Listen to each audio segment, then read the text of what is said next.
Hello my dear friends, you're in the Military Summary channel and today we will discuss the situation in Ukraine on the 7th of July of 2023. Today we have a lot of very interesting updates, so let's start. But before we start, I would like to tell you a few words about the current situation and this phase of the, let's say, special military operation. You know that this is very interesting and unique from one side, a part of the special military operation, because either the Russians and the Ukrainians are trying to find themselves and to test themselves in a new role.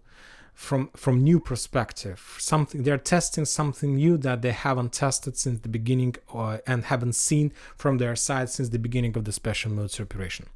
For example, when talking about the Russians, it's like already in July of 2023. We know that special military operation started in February of 2022, but currently this is the first time for more than a year and a half, or around a year and a half, when the Russians currently in defense state. When the Russians are trying to defeat the Ukrainians during Ukrainian real counteroffensive operation. I'm not talking about the Kharkiv counteroffensive operation, because that wasn't the real Russian army. That was the situation when at some point of time probably smart Russian commanders understood the real critic and very difficult situation of Russian forces, and they took only one possible smart decision. They took a decision not to resist and to retreat as far as possible, to stretch the Ukrainian offensive orders, and if the Ukrainians take a decision to proceed to continue, just to destroy the edge offensive forces using the artillery system, aircrafts and helicopters. That wasn't the real defense operation from the Russian side. Currently, in July of 2023, in June, starting from June of 2023, the Russians launched something new for themselves. Something very interesting, something that completely differs from the previous clashes currently the Russians in defense state.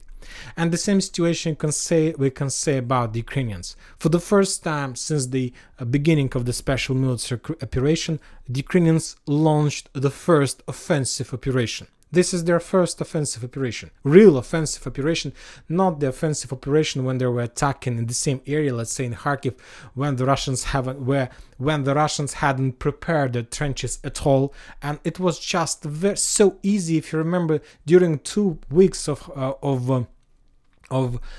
the previous year of 2022, the Ukrainians managed to capture the territories more than during the 2 months of current operation.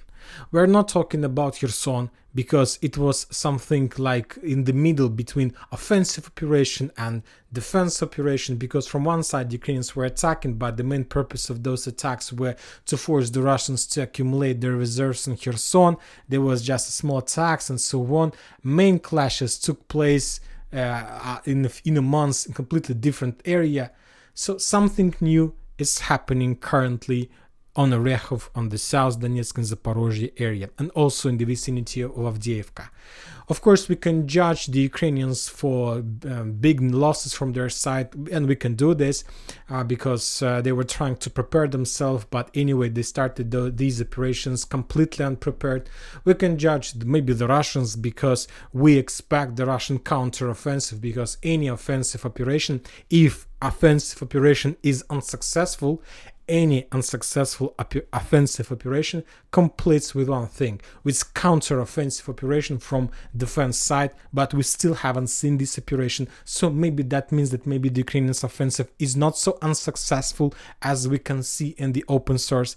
Anyway, a lot of questions, a lot of rumors, a lot of speculations and so on, but now we see something new, something interesting, and currently in the beginning of July, either the Russians and the Ukrainians have entered completely different type of war, and they starting adapting to the tactics of each other. And this is the most interesting and the most important part in any war. Of course, from at the beginning, the Russians attacked Ukraine with significant number of forces. The Ukrainians were trying to counterattack the Russians. Then there was Mariupol, then there was Kharkiv, there was Lysychansk, and many other towns. And now in June, the Ukrainians launched their attack. There was a lot of losses, but the most important after this situation is that Ukrainians started adapting. And this is very important. And the results of this counteroffensive operation depends not on the Western weapon, not on the number of forces. The results of this counteroffensive operation depends on one thing: whether you are able or not to adapt to your enemy. And now both sides in July started adapting. And for example, when talking about Zherebyanki, about this area, the Ukrainians have changed their tactics in this second wave of attack. If we remember the first clashes in the north of Robotyne, the Ukrainians were using the tank and armored vehicle fist to attack the Russian positions. And we saw like those cemetery of destroyed Bradleys and Leopards, and we called one of the bridgehead by the name of Bradley Square and so on. And after that, the Ukrainians analyzed, understood that this is not the real, that was the a normal tactic, maybe even stupid, and they've changed the tactic and they start using that they start sending their armored vehicles, but like 3 or 4 kilometers before the combat line, the Ukrainians, let's say, landed the troops, and after that the troopers continued their offensive operation further. And that was the first Ukrainian adoption, and with help of these adoptions, we stopped seeing the videos of destroyed Ukrainian armored vehicles. It was like we saw in June the significant number, and in July we stopped seeing this, and because of this first adoption from the Ukrainian side. It's maybe, I'm not sure it's smart or not a smart decision, but anyway we see that it works. It works, and the Ukrainians started saving their armored vehicles, and this is good. Of course this is good. And the Ukrainians start attacking the Russians using like a lot of waves of attacks with small squad, 20-30 peoples, and they were attacking with broad frontline attack on a small operational level. And these tactics start bringing a lot of problems for the Russians, because they were prepared to attack and defeat the Ukrainians' armored convoys, but instead of that, they started seeing broad frontline attacks with just infantry. And this caused the Russians also to start to think what to do, how to prevent and how to overcome these Ukrainian tactics. And as a result of the changes of the Ukrainian tactics, the Ukrainians managed to develop their bridgehead on the north of Robotyne. And just because of that tactics, the Ukrainians managed to develop their bridgehead and to establish control over this area that located on the north of Robotyne. And the Russians started thinking how they can adopt to this tactic, what can they create, how to stop retreating, and how to force the Ukrainians to step back. And the Russians made their first adoption. And the Russian tactic was to, if they see that if Ukrainians attack them with like a big number of Ukrainian forces, and if the Russians understand that sooner or later they're going to be a real close combat fight in trenches, the Russians take a decision to step back and not to fight. This was their first small adoption, to retreat towards more reliable positions, let's say to the south, when talking about Zaporozhye area. But from this perspective, we see that basically for the Ukrainians have just one purpose, one goal: to get the Russian trenches. And if they get the Russian trenches, the Russians will step back like without even fights, because the Russians don't want to involve into close combat battles in trenches. The second adoption that the Russians have implemented is that they understand that if they step back, then they need to have their own, let's say, additional artillery systems that have already targeted and have a very nice position to attack the own Russian trenches. So, and that was the second adoption. The Ukrainians enter the trenches, the Russians are stepping back from the trenches, the Ukrainians capturing the trenches, and after that the Russian artillery system ruin the own, let's say, ex-Russian trenches. And these tactics during these days led to significant losses from the Ukrainian side, and that forced the Ukrainians to, let's say, to make 3, 4, 5 waves to attack the same trenches until they are able, let's say, to suppress the Russian artillery. And after that, we saw a lot of videos, and we saw a lot of videos on the military summary channel, how the Ukrainians activated their counter-artillery duels. And the main purpose was to hunt and to destroy Russian artillery systems and to prevent Russian counterattacks against the Russian trenches. So these tactics allowed the Ukrainians to save people and to give them time to dig in deeper on the Russian expositions. So that was the adoption from the Ukrainian side. And of course, it have changed the Russian plans, because now it's their turn to adapt to new Ukrainian tactics. And for these purposes, and there was another negative consequences from this Russian tactic. The main negative consequences of that tactic, of usage of that tactic, was that every time when the Russian artillery systems attack the Russian owned trenches, this situation led to significant reducing of these trenches almost till ruins. So basically, after every single wave, the Russians, after the Russian artillery destroyed another wave of Ukrainian forces in Russian trenches, the Russian forces, when entering the trenches, basically they entered completely ruined trenches. And every single time it was more and more difficult to fight and to defend these trenches against another Ukrainian wave. So the Russians started thinking, and they found a solution how to adapt this situation and how to make make the entire defense process better. For example, on this video, and today, for example, the Russians have already published us this video. They're showing us that after another wave of attack, you see these Ukrainian forces. After another wave of attack, the Ukrainians understand that. But before this video, one more thing, and we'll start seeing this video. And as an answer to this adoption, the Ukrainians also have changed a little bit their tactics, and before entering the trenches, before attacking the trenches, if they see that the Russians have already left the trenches, the Ukrainians start making something like a circles. At least I read a few articles and a few reports from the combat lines. For example, the Ukrainians started attacking to the south, let's say in direction of these trenches. As soon as the Ukrainians see that the Russians took a decision to step back, the Ukrainians understand that now the next thing that they're going to see is a very powerful artillery strike from Russian artillery systems. And at this moment, the Ukrainians turned back and started moving to the north. That was like this adoption. And during the day, or even during the, let's say, this or that wave of attack, the Ukrainians were making few such circles, and the main purpose of that was to understand whether the Russians are going to attack their own trenches with artillery or not. And if they see that the Russians haven't launched any attack, they only after they know for sure that there is no risk to being attacked from the Russian artillery system, only in this case the Ukrainians enter the trenches. And basically, this is exactly one of these videos. You see, this is the video from the Petykhatki front line. The Ukrainians were attacking the Russian positions. They were making circling. They were making a lot of waves of attack. And after another wave, they understand that probably the Russian artillery systems were suppressed by the Ukrainian artillery systems. Probably they have already survived another wave of Russian artillery attack. And currently they understood that there are no problems with any offensive operation, and they started the process of entering inside the trenches. And this is the next Russian adoption to this tactic.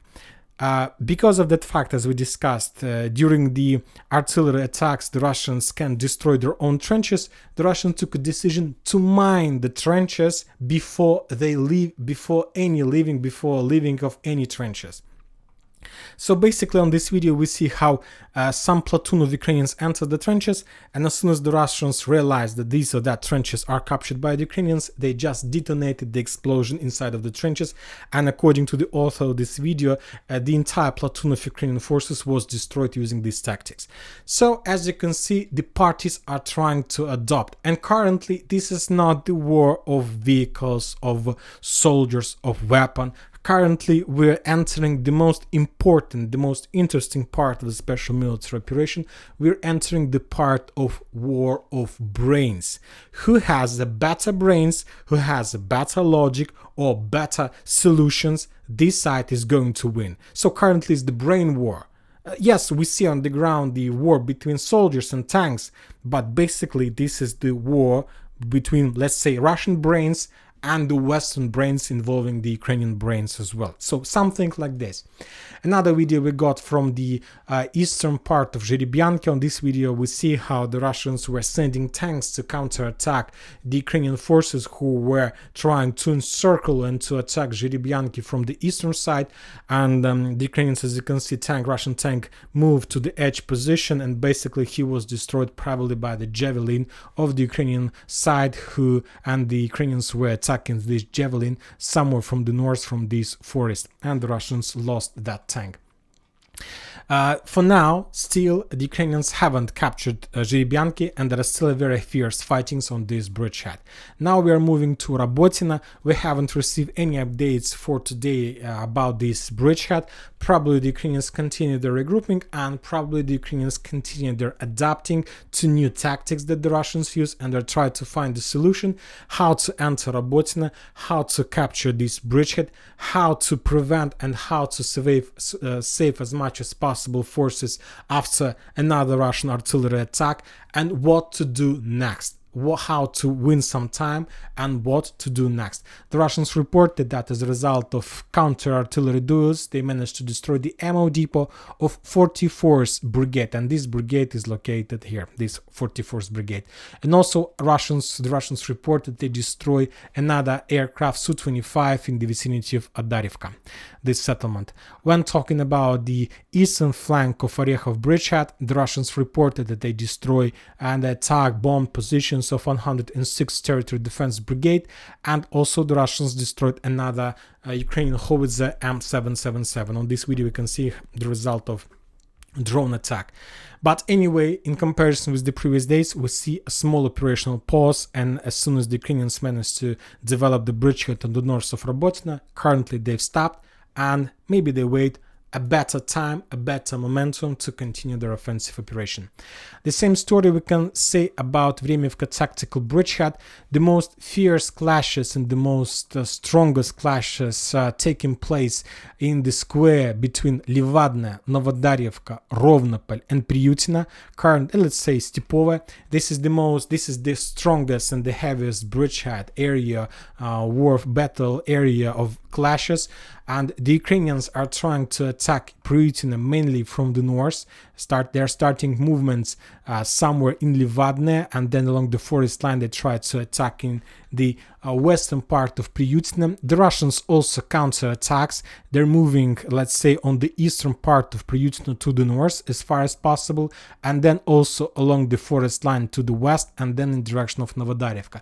So basically this is the situation in particular on this bridgehead, and currently Priyutina is the main goal, is the main purpose of the Ukrainian forces. They understand that if they're able to capture the settlement, they will achieve operational square, and basically from Priyutina the Ukrainians will be able to start their movements in many directions. They will be able to attack the Russians to the south. They will be able to encircle the Russians in the Stepova, and of course the Ukrainians will be able to start attacking the Russians in direction of Staromayorska and Staromlynovka. So this is a very important area. This is another defense belt that Ukrainians need to penetrate before achieving operational square, but the Russians counterattacks. And today, for example, the Ukrainians published at least 2 videos how the Russians were moving on the eastern flank of this small settlement to the north. This is the first video of the Russian attack.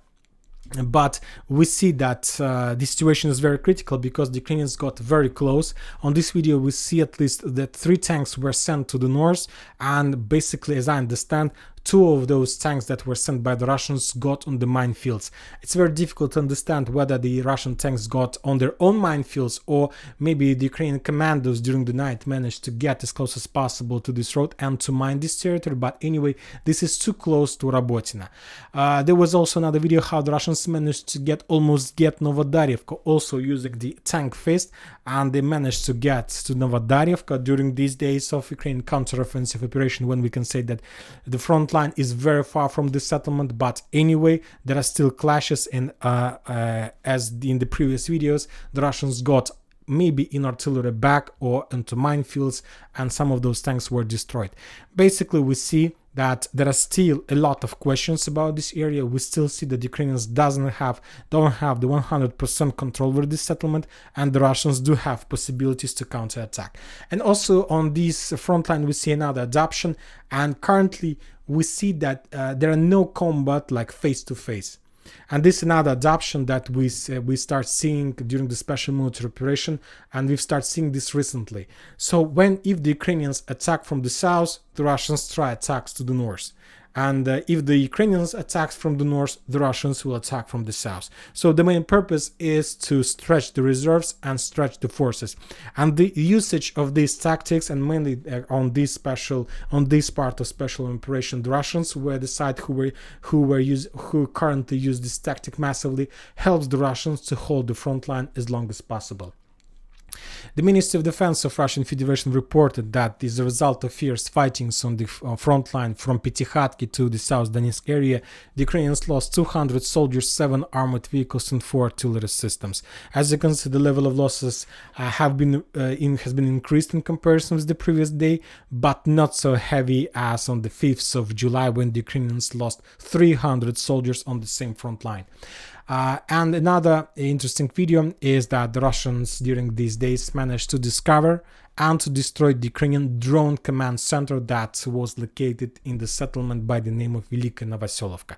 At least the Russians claims that on this video we can see exactly the situation. They managed to discover and to find the Ukrainian command center that the Ukrainians were using to control their drones, and the Russians destroyed that building. There were no updates from Ugledar, and another video I believe from Marinka. I have put this icon in this area, but this video is not geolocated. I have put this icon to this area because we have already seen such examples exactly in this area. At least there were 2 examples of the same tactics. As you can see, another adoption. In comparison with the Ukrainians, the Russians understand that the most important thing is to destroy trenches and to penetrate the defense belt. The Ukrainians for these purposes, the Ukrainians are using the tactic of massive mid-storms, when a lot of troopers without support of artillery or without support of armored vehicles are running right in front of Russian trenches.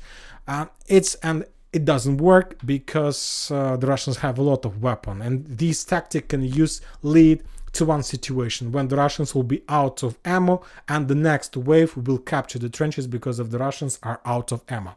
But the Russians changed another way, and they're using for this kamikaze armored vehicles. They're putting a lot of explosion, and they send this kamikaze armored vehicle in front of Ukrainian positions, and with this they're trying to do one thing: to destroy the entire defense belt, and after that to capture this belt using the infantry and troopers.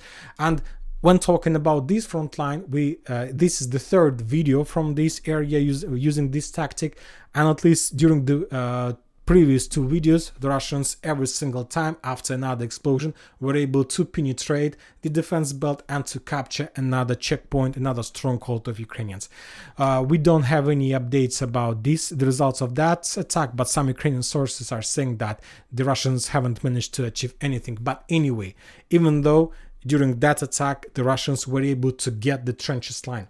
So the most important thing from these videos, at least using the kamikaze drones, kamikaze vehicles, is that when the Russians use this tactic, at least on this front line, the Ukrainians don't have weapon to destroy these kamikaze vehicles on their way. So basically they can't stop this type of vehicles, and this is the most important. And if the Ukrainians are not able to fix this issue, sooner or later the Russians will penetrate the defense belt and they will get as close as possible to Novomikhailovka. When talking about Mariinka and Donetsk, we haven't received any updates, just maybe the parties.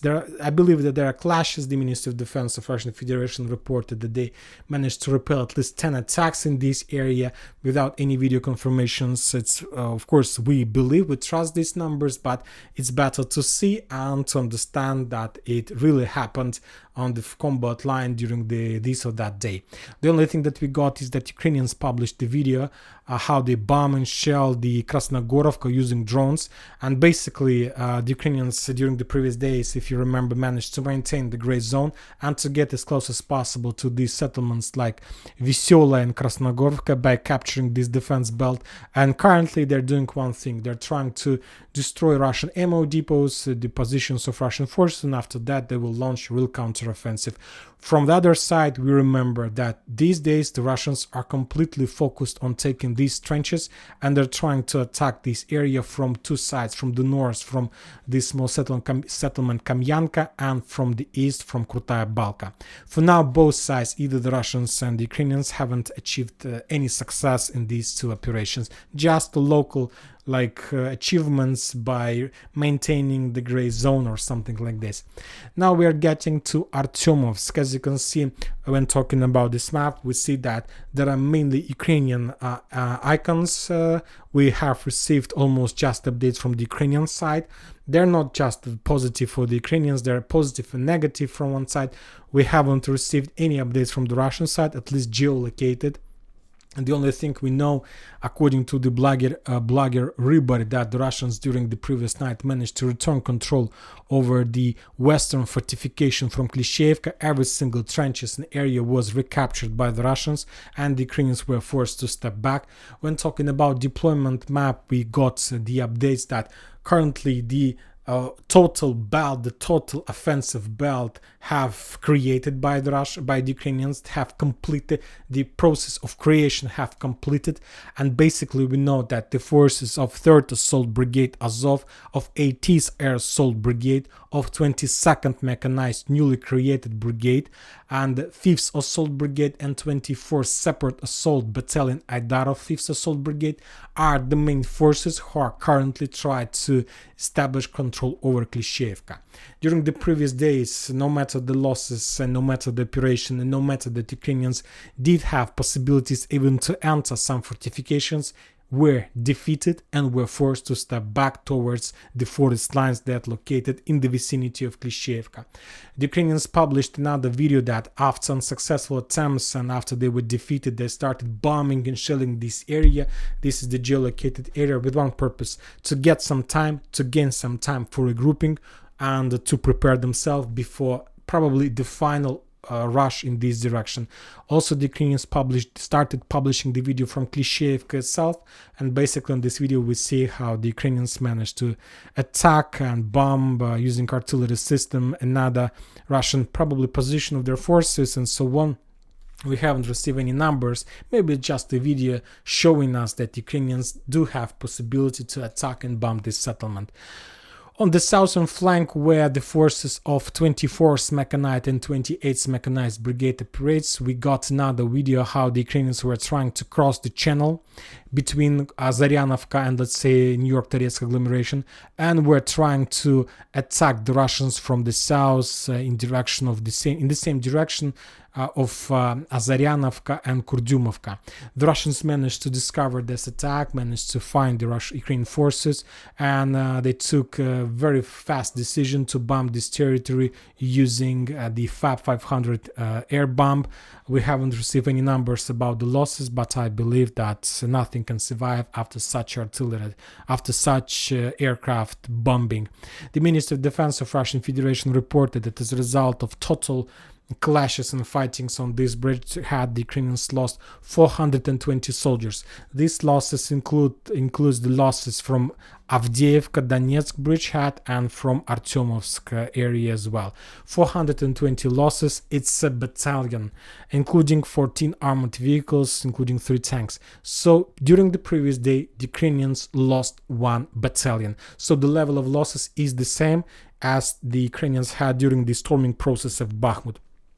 Almost every single day, the Ukrainians were losing the same number of forces. So we understand that the clashes are very heavy. Another interesting area of Ukrainian attacks is on the northern flank, where the Ukrainians during the previous days were trying to develop their attack in direction of Berkhovka and in direction of Yagidne. The Russians are saying that as a result of counterattacks, artillery duels, attacks from aircrafts, they managed to defeat the Ukrainians and to force them to step back, and the Ukrainians were forced to leave. The only thing that the Ukrainians have published is that another video how the Ukrainians using drone were trying, or artillery were trying to attack Russian tank, and probably they have destroyed the tank. And also the Ukrainians published a very interesting video from the western part of Bakhmut. And today I read a very interesting article. You know that Ukrainians have a lot of plans, a lot of options. Let's say they have the best scenario, and the best scenario means that before the NATO summit, the Ukrainians are able to get the outskirts and the edge of Tokmak. It's the best scenario. Probably the dreaming scenario is to enter almost the Crimea. And of course, the Ukrainians have bad and worse scenarios. And one of the worst scenarios is just to show a picture. And basically, when talking about the southern attack in direction of Klishchiivka, we understand that the Klishchiivka bridgehead opens the Ukrainians the operational square of the south, and they will by taking Klishchiivka, the Ukrainians are able to develop their offensive operation further deep inside of Russian defense belt in direction of Zaitsevo and even further. But when talking about Berkhovka and Yagidne, there is just one meaning and one sense of this operation, and by these attacks, the Ukrainians want to do just one thing. They want to create and to secure this flank, just to develop this bridgehead for one purpose, and the purpose is to attack the Russians and to get inside of western part of Bakhmut from Khromovo and to capture the western edge of the settlement, just with one purpose: to create a picture and to show this picture on the 9th and 11th and 12th of July during the NATO summit, to show the picture that Ukrainians entered Bakhmut, entered Artyomovsk, and that there continues storming operation and so on. And basically this reconnaissance operation that Ukrainians are trying to implement above the settlement have just one purpose: to prepare the Ukrainians before this operation. Now we are moving further to the Seversk front line. We also haven't received any updates from this territory, just regular reports from the Ministry of Defense about repelling attacks and so on. When talking about Kremenная Forest, today the Ukrainians published the video how they were making the bombing and shelling of Russian positions on this area. This video is geolocated, but I'm showing you this video with one purpose: to show that the front line goes exactly on this area and that this territory is under Russian control. You see a very rich developed network of trenches. This territory is under complete Russian control. There are armored vehicles, and the Ukrainians were trying just to attack the Russians before the Russian counter-offensive operation. It was some kind of, let's say, artillery preparation and to pin down the Russians. And after this artillery attack, the Russian platoon started offensive operation deep inside of Kremenная Forest with one purpose: to develop their bridgehead and to capture another checkpoint on the Ukrainian part of this Kremenная Forest. Basically, the Russians were trying to implement something like this. Not so deep, of course, but the direction is correct. The Ministry of Defense of Russian Federation reported that as a result of fierce fightings on the Liman front line, the Ukrainians lost 95 soldiers, 9 armored vehicles, including 1 tank. So the level of losses has been reduced in comparison with, no, the same as the previous day, the same as like 3, 4, 5 days in a row, so no changes. Now we are moving to the Kupiansk front line. As we discussed, the Russians continue offensive operation in the vicinity of Novoselovska, and basically I expect that in a day or in two we are going to receive a piece of news that the Russians have completely returned control over this settlement, and then the Russians will proceed further to this river, trying to split the Ukrainian forces at least in 2 parts, at least on this front line, and after that the Russians will be able to turn to the south, and they will be able to start moving to the south, of course, and they will be able to start the battle for Berestova. I'll remind you that the main forces that take place in this defense operation from the Ukrainian side, according to deployment map, is the force of 32nd Mechanized Brigade. This is a newly created brigade from strategical reserves that was redeployed in this direction to replace the forces of 92nd Mechanized Brigade. Also, the Russians published another video how they destroyed another artillery system in the settlement by the name of Peshchane. This is self-propelled howitzer, probably Akatsiya, that was destroyed in the forest from the hidden position in this area. The Russians reported that as a result of fierce fightings and artillery duels, the Ukrainians lost 25 soldiers, 3 armored vehicles, and 4 artillery systems. And probably that's it for today. Military Summary channel reminds you to condemn any violence in the world. Thank you for watching. Subscribe to my channel, put your likes, join my Patreon, and have a good day. Bye bye.